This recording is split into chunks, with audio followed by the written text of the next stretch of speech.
Hi, I'm Bianca Tarrant, co-founder of Our Cow, and welcome back to Paddock Talk.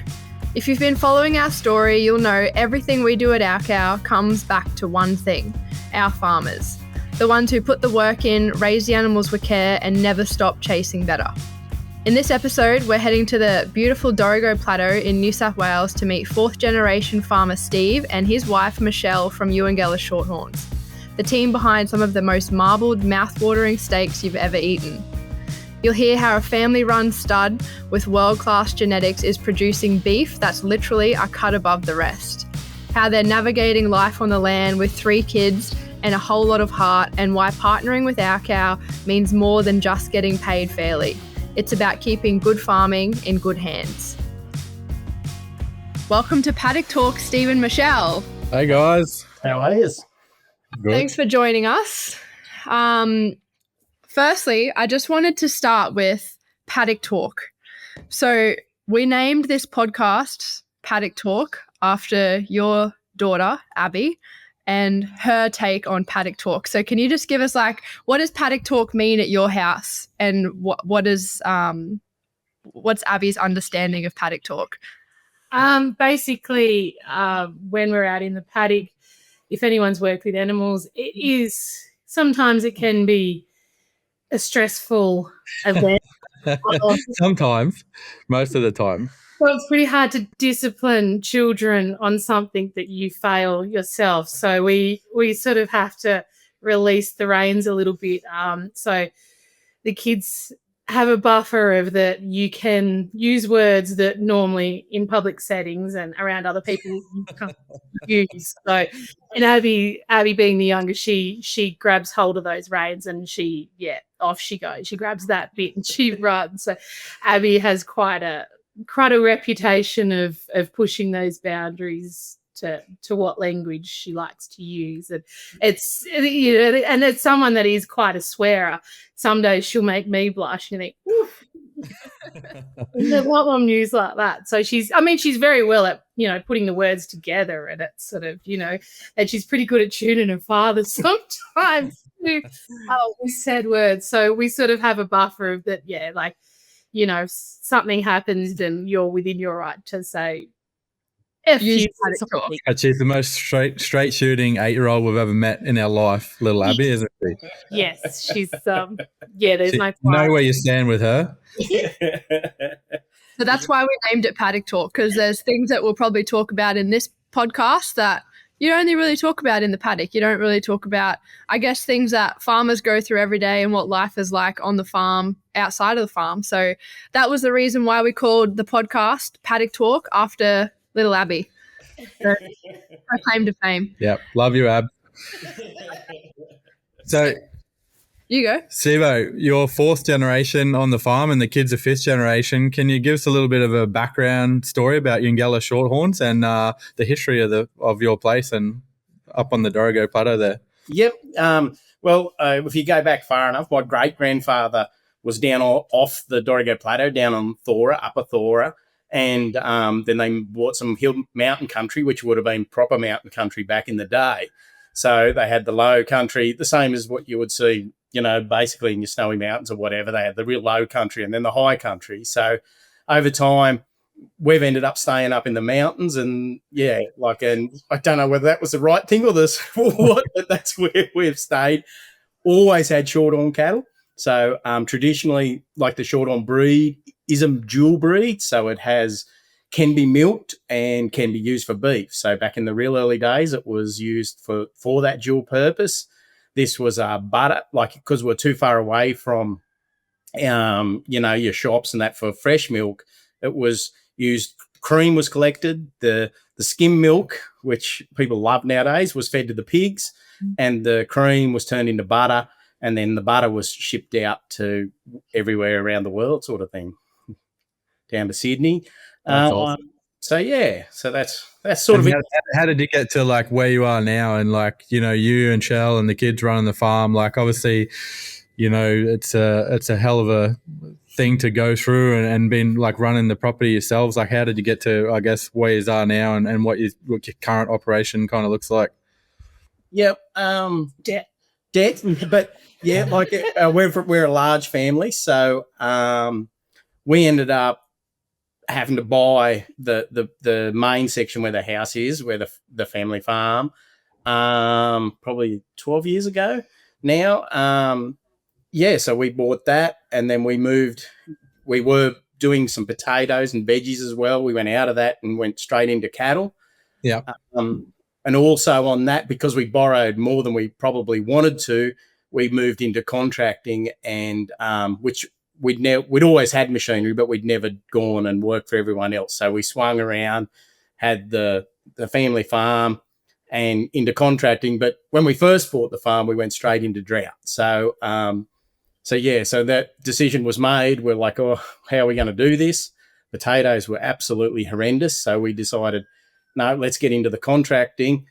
But the only problem with that was then we were left with all the cows and that. So Shell ended up on the road. She grazed them on the road. Our youngest, our oldest, that then Hugh, he helped Shell graze along the road, TSR. So, and then we had Chloe. So she was a newborn baby. So Chloe and Hugh done the TSR running, and I went away contracting. So, yeah. So I drove her on the road with a newborn baby. Yeah.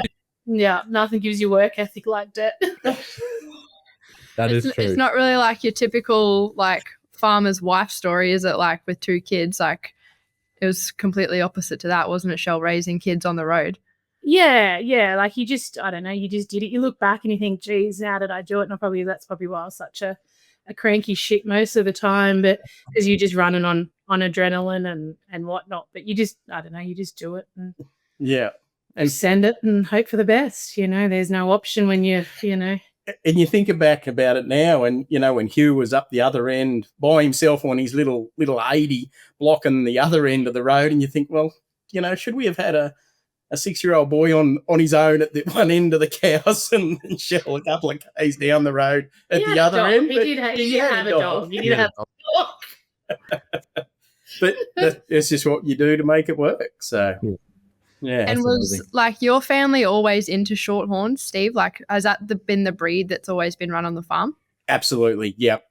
No, we haven't never had any other breed of cows. Like we've always had Shorthorns. We've had a few crossbreds come through over the years, but it's always been Shorthorns and always been predominantly purebred Shorthorns. So there's a long line of like generational breeding that's gone into your herd, hasn't there? Oh, absolutely. We've still got original cow families that have been here since I was a boy and long before that. And our old Elsie lines and Surprise lines and all of them lines of cows that we've just kept breeding through. They've still got the same name.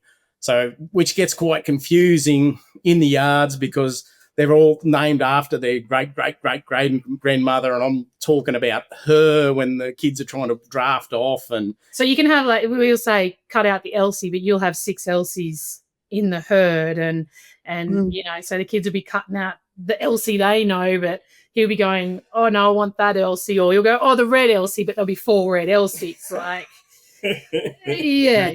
Then the Paddock Talk starts. Yeah, then Abby starts. Then Abby tells him where to go. So, so I guess like with the breeding that's gone into the herd, that like goes into my next question. Like the beef that we get that comes through from your farm is like by far some of the best that we've ever seen. Like the marble content, the eating quality, all of that sort of stuff. So like what goes into producing beef of that quality? Because it's not just, here's a bull, here's a cow, and we produce this beautiful animal. Like I know that you guys are investing heavily in the type of genetics, the herd. So tell us a little bit about like what goes into producing the quality of beef that you guys are. Yep. And it's also always revolving around like what type of animal. If we go back to the 90s, MLA wanted lean beef and everyone was doing the feedlot job. So they were great, big, long, tall animals, that all went to the feedlot. Whereas nowadays we're breeding quite stout, smaller, like we've brought the frame score down in the cattle and really chase that marbling and meat quality. And to do that, we've had to also go way back and find semen that is we're talking like in the 70s, bulls that before we went down that road for a little while that were all done on grass, all, being able to fatten and get that meat quality in. So we've been, hunting around, and there's a lot of nights where you're sitting there going back through pedigrees to find the type of animal that we want. So, and then every time a load of cattle gets done, it's going through that with a fine tooth comb and working out which ones have really hit the mark and which ones haven't, and then being able to try and genetically select so we can be more accurate and more of them hit that market. Yeah, I'll just touch on that too, Steve-O. Like, from a breeder's perspective, your operation has probably changed quite significantly since working with us as well. And, I've seen your cows and everything change, the bulls that you keep and select to put over, and what sort of cows and heifers that you're keeping. Like, can you just touch on that and how that's changed over the years? Yeah, like absolutely. Like, to really hit the grass-fed job in the carcass of around that 200 kilos, we've actually probably brought our frames, our end weight of our cows back about 200, 250 kilos. So quite significant. And in real terms, probably a foot and a half off the height of them cows. We've gone to more stockier, thicker cows that are able to lay that fat down and hit the market quicker and be able to turn off grass-fed product. Yeah. What do you think the difference is between like turning off a grass-fed product versus like a product that goes to a feedlot? Like what is that? What's the difference between producing those two type animals? The main difference is, I guess, knowing where your market is and then breeding that animal to fit that market. Like, we're after a more consistent, moderate framed animal that can really lay down the fat and put the not only fat on the outside, but in the meat, so we got that superior eating product. Whereas if you're going to like a feedlot, you're not actually chasing that, and you don't have to probably worry as much about your pasture to get that animal spot on. Like, we're feeding, like, we can't let the minerals drop out of the cattle. You've got to keep it really consistent, and that to be able to keep them cattle rolling ahead, so you don't end up with the... Well, you're getting that finishing like product. Like, what we are bringing is a finished animal where as opposed to selling into your feedlot markets, you don't have to have your animal finished. Like, they finish the animal on grain. So we don't have to worry about your fats and that sort of stuff if you're selling to the feedlot, where we have to make sure that everybody's fat, in good health, and is ready to eat. Yeah. So market spec. Would you say like it's significantly more challenging to... We always say that, don't we? Like being a farmer that produces and that finishes cattle, like for a grass-fed job like our cow, it is freaking hard.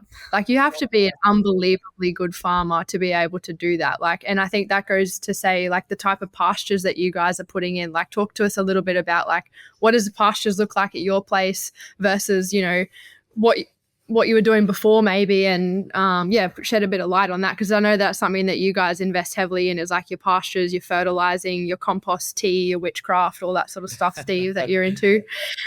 Yeah, like it just simply comes down to good animal husbandry. Like, we need the pastures to be extremely balanced.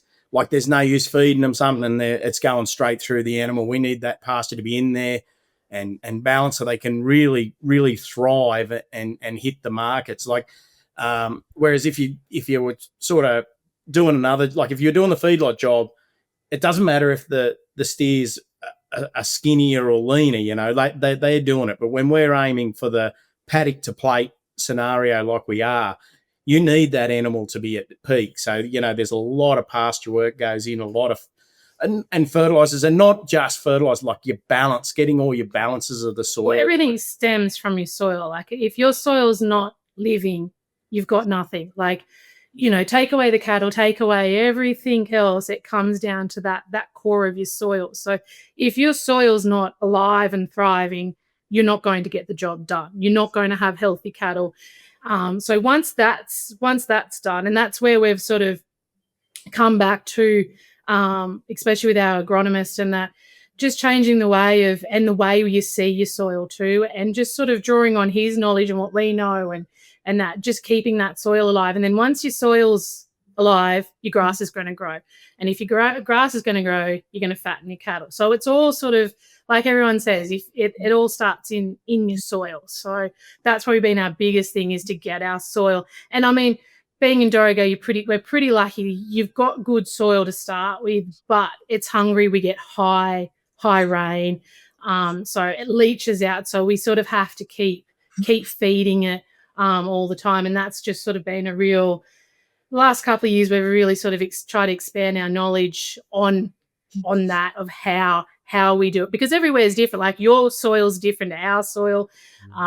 Queensland's different. Every soil's different. So we need to sort of go, well, how do we get our soil to respond? So, and bringing in a lot of your microbes and learning how they all work too has been a big thing, hasn't it? Getting the balance. But I've never seen our soil here be so, like, you go and stick the shovel in and it's just full of worms, and it's really pleasing. We've had to put a lot of lime on, and with our agronomist Perco and that, we've been able to get in and get out. We always had good microbes and stuff in the soil, but they weren't really balanced. So it was more just getting the balance right of all your of everything to get it to then flourish, and then your pastures do better as well. So it's sort of just starts there and just flows through, and then, because there's no use having the best genetic animal in the world if it's starving hungry. Like it has to all tie in together. And making sure, and like our biggest thing is that for every mouthful of grass they eat, it's got so much nutrition, everything they need, rather than having to go and eat 10 mouthfuls of grass. What they can get out of that one mouthful is a lot more nutritious for them than eating shitty, crappy grass, So that also, the energy of that, having to then graze a lot more to get something that's not, you want them to reduce their grazing as much for the nutrients. Is that? Yeah. So and doing that also increases our stocking rate. So now we're running 1 through summer to 1.5 per acre, which is, even for this country, that's pretty impressive. I think it goes back to, like, we always say, people, there's such a buzzword at the moment around like regenerative agriculture, and do you like regeneratively farm, and do your farmers do like all this sort of stuff. But like, if I think about all of our farmers, and I said to most of them, if I asked them, like, are you a regenerative farmer? They would probably say, what the fuck is that? But then say no, because we're not regenerating. We're continuing what we're doing, and we're evolving. I mean, it's the same as people for anything. You always evolve. Any business you do, you're always evolving. So, okay, what we did 10 years ago is different now. Not saying what we did back then was bad, but we've improved, agriculture as a whole, the technology and everything's coming along a lot more. So, like the regenerative ag, like your rotating stock. My grandfather was rotating stock here, like. It's not a new thing. Like, dairy farmers have been doing it for generations. And I think that a lot of it, it's like anything in any industry, they find words to go, okay, well, we can monetize this. Let's, and we can sell courses for X amount. Come and have a look at what we're doing, and a lot of people, it's like reinventing the wheel sometimes. And it's like, no one's doing, it's trying to make bad farmers and good farmers by using buzzwords. I think like it's easy to put a label on it from like a consumer's, an unknowing consumer's perspective, but like when you're in it every day, like you guys are doing that, and you guys are taking steps in your farm that it's like the best thing that you can possibly do for your farm, for your soil, for your pasture, for the next generation, like for your kids to come on and to be able to continue that through. So like people get so caught up in buzzwords, but I always say, like, most of our farmers would have no idea, like, what if you said to them, are you a regenerative farmer? They would go, I don't know what that means. But you listen to what they do on their farm, and it ticks all the boxes and more. But like, farmers aren't necessarily about putting labels on what they do. Like, they just do what they do. Like you said, they've been doing it. Your grandfather was doing it because he knew it was the best thing to do for the soil. So like, yeah, people getting caught up in buzzwords when farmers just naturally do the best thing that they can, I think is, And then it's hard to be a bad farmer. Like anything in any business, you're not going to stay afloat financially if you're crap at what you do. It's like any business, isn't it? Small If you're It's got to be sustainable and profitable as well. Exactly. So, you know, I remember a Canadian was over here once touring around the farms, and we went past a couple of pretty average farms. And he goes, I guess that's the climate. And I'm like, what do you mean? And he's like, you know, like without you guys having to get through 6 months of snow, an average farmer is gone within a season or two over there. Like, if you're not prepared, you don't last in Canada. He's like, whereas, and it sort of, it was something that I took on board, you know, like, yeah, we need to be prepared for anything that goes, you know, a drought or a wet season or whatever else. Like, yeah, like it was just the way he said it. Like, I guess your summers can maybe let bad farmers survive. Whereas over there, when you need to plan, you need to be organised. If you're not, you don't survive. So, Yeah, definitely. and that's a big thing with being grass-fed with us, that, you know, we have to prepare. Like, we do have, I mean, we don't have Canadian winters, but we do have at least a good 6-week period every year in our winter where we don't get growth. So, you know, it does impact us. So, and then with our high rain, we have massive amounts of, you know, weeks where you can't get out, like, you know, you're bogging up paddocks. So we have to put up silage because we can't put grain. We don't feed grain. So we make silage. So we try to aim to have at least 400 to 600 bales of silage a year. You're preparing like a year ahead for the year to come, basically. Yeah. Cool. So I guess we've been working together for probably a bit over 5 years now. Can you tell us about your farming business, what it was like when we first met and compared to where you guys are sitting now? Yeah, like when we first met, we met through a friend of ours, John, and we sort of seen what you guys were doing, and it was very early days. Like, you know, like you guys were in the butcher shop, and, you know, like I remember thinking, like, talking to you, Dave, and saying, can you take 5 or 6? Like, Casino Meatworks is a long way to run my little truck with 3 or 4 head. Like, and whereas now it's all semi-loads, you know, it's 30 or it's 50, you know, like it's, there's no more days of 4 or 5 running to Casino on a Monday afternoon, which ended up being Monday midnight and then stopping. So, yeah, but in more than that, it's enabled us to. I no longer go contracting, so we're back on the. That has its good points and bad points. So we're together 24/7. And we're sort of going from around that 100 cows, and then keeping all that progeny to now we're significantly over 200 cows, and all that progeny goes through our cow, and also on that. We leased 6 farms. Yeah, we leased 6 farms as well. And we we sell our bulls to people, and then we try and buy that progeny back. And then we also support very like-minded farmers. We buy their calves in as well, and we buy in around that 400 calves a year as well. So we're significantly larger than when we first started. So I think we're about three times to what we were 5 years ago. Oh, it's so amazing, mate. We love to see how much that you guys have grown, and, you know, so proud of, you know, being able to, you know, see how your business has flourished over the years as well. So I'm very grateful that you've stuck with us the whole time, mate. Oh, it's been a great relationship. Like, not only, you know, like we get along great, but it's been a good, you know, we know what we're aiming for. Like genetically or breeding, you're not going, oh, you know, am I going to be able to sell this in 12 months' time? You know, we know where the market is. We know what the specs are that we need to be doing, and we breed for that and we plan for that. So it's to know where you want to be in 12 months' time is pretty well. You know, you can budget. You know, whereas farming's always been one of those things that's very hard to budget. Hard to know where you're going. Yeah.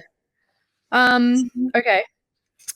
We've spoken a little bit over the last couple of weeks, Steve, about like the season and you guys, everything that you've had got going on over the last 12 months. Like, I know it's been a really challenging last few months for you guys on the farm? Like, you haven't had, you've told me before, like, this is probably the hardest year that you have ever had on the farm. So why don't you just shed a little bit of light as to like what has your reality looked like over the last few months? Like, what challenges have you guys faced? Because I think, like we said before, producing food is getting harder and harder to do. And I think like consumers just see, a steak turn up on the supermarket shelf, or even their our cow box get delivered to their front door, but they don't actually realize what goes on behind the scenes. Like, what is a day in the life of your farm been like? And then obviously the challenges that have been happening as well. I guess since Cyclone Alfred, which we're still hearing in the news, was a bit of a non-event. Well, up here in the mountains, it was a massive event. It was astronomical. Like, we had nearly 1.5 meters of rain in 4 days. It just absolutely annihilated. It was just like a Queensland thunderstorm that went for 4 days. Like, it didn't let up. It was absolutely huge. It washed roads away. It washed, our tracks, our main access through the farm got washed. And then normally we go, we've had a big flood. We're hilly, we get over it. But this time it just kept raining. It just kept raining. Like, for 3 months, I think we had 7 fine days. Like, we're now over 3 meters of rain. So, it was unbelievable. And it was so wet. It was extremely hard to feed livestock. So we ended up, thankfully, we have a road around our farm, so we're able to go along and throw bales out. And instead of our cattle rotating around, it was just a matter of opening gates and letting them go where they could, because the grass become so waterlogged, they were nearly eating 100% water. So we had to get the roughage and the dry matter into them to be able to survive. And then on top of that, with our soils being so healthy and active, we've also had a grub come along that doesn't surface, it just eats the roots, a cockchafer. And so while all the roots, it's been so free and able to move around so super easy, it's been eating all the grass roots. And normally your grass just sends down new roots. Because it's so wet, the grass couldn't. So then the cows would literally eat the grass and pull the grass out. So it was just a perfect storm up here. Like, it really was. Like, like every farmer says, mud's better than drought. But I guess in most places it is. But when it gets that extreme, you couldn't get feed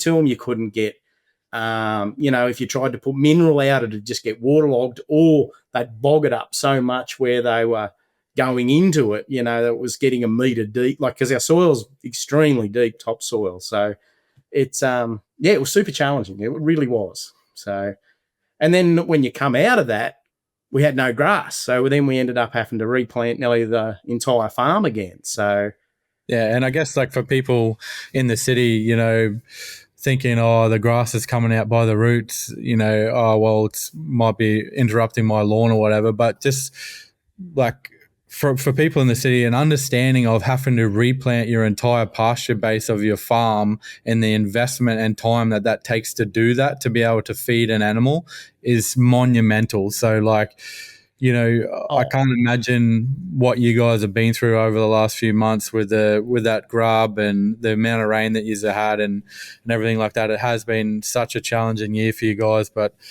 like, I always, every time I speak to you lately, and you too, Shell, like, you're always so positive about everything, and you always keep your head up in your like really resilient guys. So, which most farmers are, but like, it's a real credit to you to keep pushing forward and getting through these challenging times, because I know it won't last. Yeah, no, and like, it is been challenging, but it's one of them things. But it also comes back to what we spoke about, but there a while ago, is being prepared. We had two years, nearly 3 years worth of hay and silage packed away. So yeah, we've absolutely annihilated into that, but we haven't had to destock. Like, a lot of people have destocked, and now the prices are going up because of the rain in South Australia, Victoria. We have our stock. We haven't had to buy feed in. Yeah, we haven't bought feed in. It's just, it comes down to that. And you guys are always saying it, that planning and making a plan and sticking to it, you know, sort of getting, I think that is probably one of the biggest things, is getting that plan and sticking to it and knowing that you can do it. So like if we got to this stage and didn't have that feed, it would have been, you know, because what they basically eat what we put out. So having that ability to have that quality feed there has kept us basically afloat. Yeah. Hard year you guys have been through. Yeah. I will say though, it is nice when you jump on like the Our Cow Kitchen, because sometimes I know like when it gets a bit tough, I try to stay off social media because, like, you know, you get all these people, you know, and you're a bit fragile as it is, but you jump on like the Our Cow Kitchen and someone will put something and it just makes your day. Like I know, you know, when it was really hard, you know, so you get on and someone's like, oh, thank you. And that really sort of, I don't know, it just gives you a bit of a, oh, good, like, you know, you've come in, you've had a shit day, like, we lost the horse. We lost the cow. This is when Alfred was. Yeah, we lost. Yeah, and it was like it was really emotional time. But yeah, then you jump on there and you got someone. Someone emailed us. Yeah, took the time to email us and thank us for the quality steak they just had. Like, and yeah, she was like, "Oh, there's an email there," and I'm like, "Oh, I can't deal with that." And she's opened it and she's like, "No, it's actually good. Like, it's someone."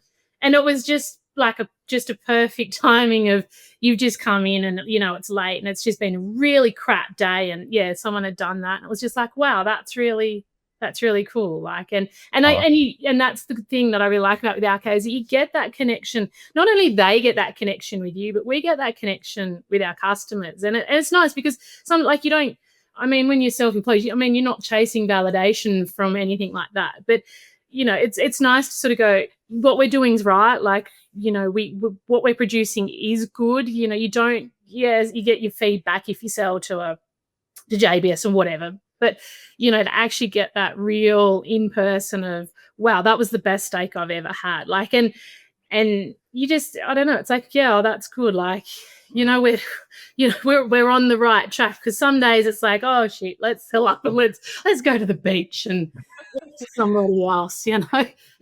So it's nice to just have someone to go, we're right. Like, because, you know, some days, not everything's roses and that. Like, you got to fake it till you make it. But, you know, it is nice on those real crap days just to be able to have. Sometimes, I don't know, the universe can work sometimes right and go, here's something nice to say. And it's just that's amazing. That's so cool. You're going to make me cry, Shell. Yeah.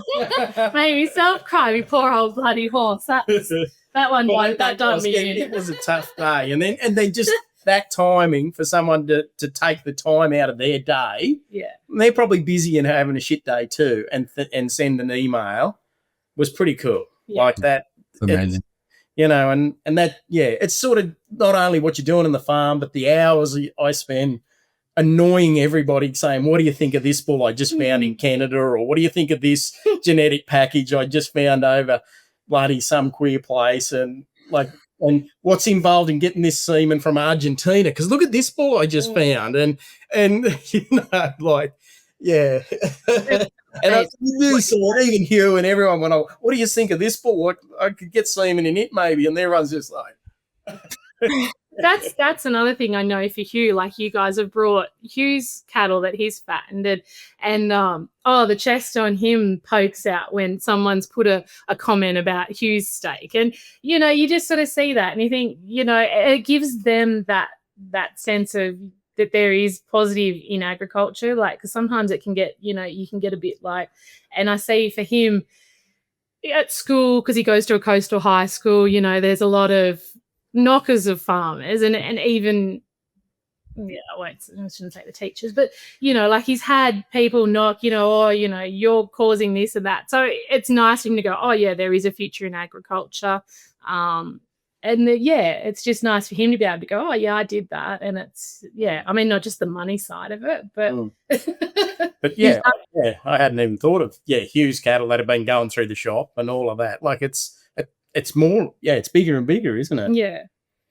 It's the next gen coming through. And I think, like, to what you said before, you think about a shop like a cafe or a dress shop or something like that. Like the customer will go in there and say, oh, thanks for that meal, chef. Like it was really nice. Or I love that dress on the shelf. Like I'm going to buy another one. But as a farmer, you don't ever really get that feedback, do you? Like if you sell to a feedlot or to the yards or whatever, like you're just another bum in the shower. Like you're just a commodity. They run through all of them. But to actually get that feedback from a customer is pretty special. Yeah. And even in the farming world, it's almost a bit of a tall poppy syndrome.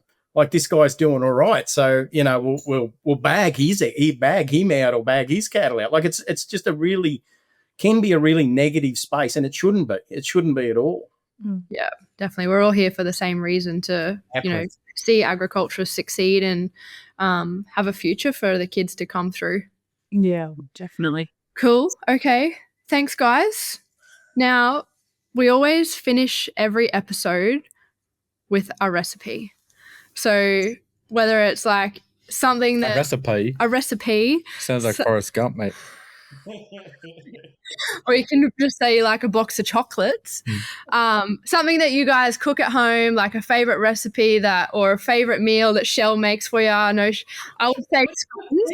Shell makes freaking unbelievable stuff. I've actually got a recipe that Steve is his favourite.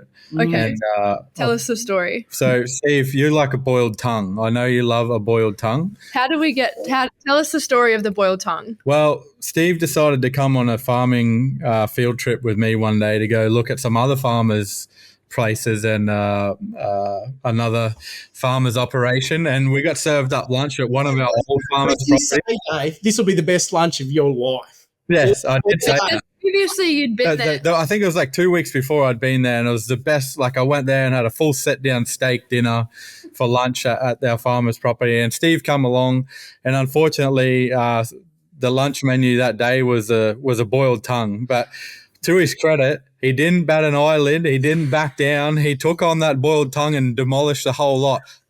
Needless to say, I ate the salad that day and I didn't sample the boiled tongue, but Steve, you were a better man than me. So is that your recipe? No, it wasn't, but I was majorly disappointed. I just did what I always got told as a kid. If you don't like it, eat it quick. So I ate it really, really, really quick.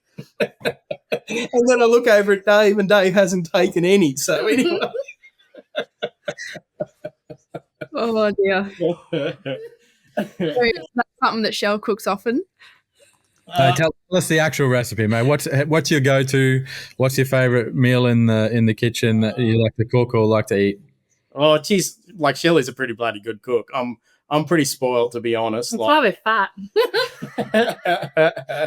Like there's a lot, but I honestly don't think you can go past a really good steak, really simple, salt, pepper, oil, T-bone. T-bone's favourite, is it? Fresh veggies out of the garden. Like Yeah. everything's from home. and a good, and like I'm going to come back to my old veggie growing days, like a good creamy Sebago or a what, not chips? no, not with that. Like if you're going to go a really good Sebago potato, like with butter, Fresh out of the ground, when you just run him under the tap and wipe him. yeah, Oh, not that's good. Stop it. rubbish. How's the steak cooked, Caesar? How's it cooked? Oh, if you're here, you know how have I always said to you? Steve cooks. Do you want it raw or burnt? Because that's about as good as it gets with me. So it's pretty rare usually. So, or I have 3 too many beers and get yapping, and then we forget about it. Rare. It's always burnt to a sinner. Well, we'll put up your recipe on the blog post after this episode, won't we, Mika? Yeah, big juicy T-bone with Sebago mash. Although if you ask the kids, like it's Steve's go-to cook, like if he has to cook, it's sausages and veggies. And Sausage, bangers and mash. yeah, bangers and mash. That's my go-to. If I went away. Kids. I went away somewhere and I come home. The kids, I was doing dinner and the kids were like, "Please, no more sausages. We can't have sausages another night. We've had sausages for a week straight." Simple, man. They didn't go hungry. Yeah, they didn't die. Could have been boiled tongue. Yeah, it could have been that Dave chose not to eat. I went hungry that day. Well, thanks, guys. Thank you so much for joining us on episode 4 of Paddock Talk. with Love you, myself. Abby. Yeah. Thanks. Abby's Paddock Talk. We didn't get in. We'll save that stories for when we can swear a lot more. I think Abby's top tier story probably would get frowned upon. So save it for another episode. Yeah. For another episode. Well, we might have to have a adults only one to hear Abby's. Well, she told her father. But anyway, in the whole nutshell, she was quitting and told her father him and his cows can go and she quit. Righto, guys. Thank you very much for joining us for episode 4 of Paddock Talk.